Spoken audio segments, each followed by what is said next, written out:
umaga sa inyong lahat. Ako ay si Juliana Ray Pomperada, Section 5D. Ngayon araw, ako ay maglalahad ng aking ginawang produkto mulang sa pagre-resiklo ng mga patapong bagay.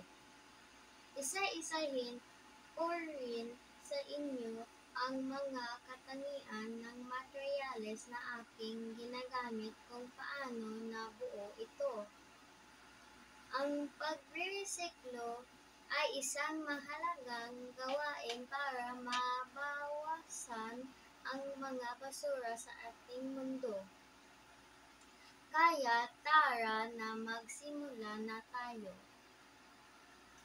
Isa, ang ating niresiklo bagay ay ang bangko ng barya ng disenyong baboy. Dalawa, ang mga ginagamit kong mga materyales para mabuo ang produktong ito ay ang sumusunod. Nagamit na bote ng plastic mula sa soft drinks. Nagamit na takip ng bote. Nagamit na straw ng Go. plastic, lumang magasin, gunting, patikit, at tape.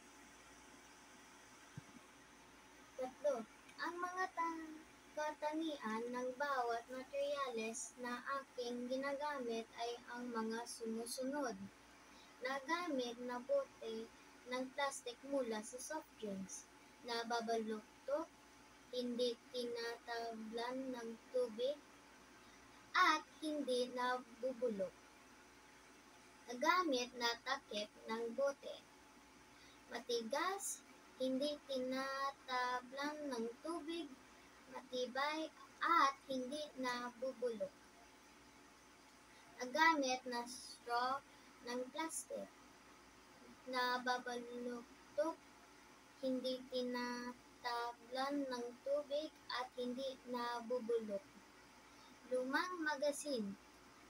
Nababaluktot, nabubulok. Gunting, makintab, matigas, matalas, at hindi nabubulok. Padikit, malagit, at likido. Tape, malagkit, hindi tinatablan ng tubig, at nababaluktot.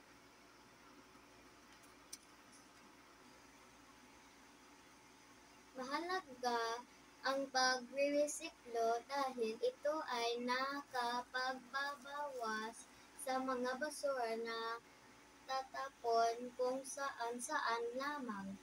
Ito ay tumutulong na mapangalaang ang likas na yaman. Binabawasan ang pagkonsumo ng enerhiya, itinataguyod ang green technology, at hinihikayat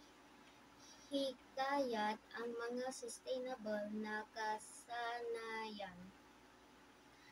Ang naramdaman ko sa aking ginawang produkto ay kakayahan na ako ay makakatulong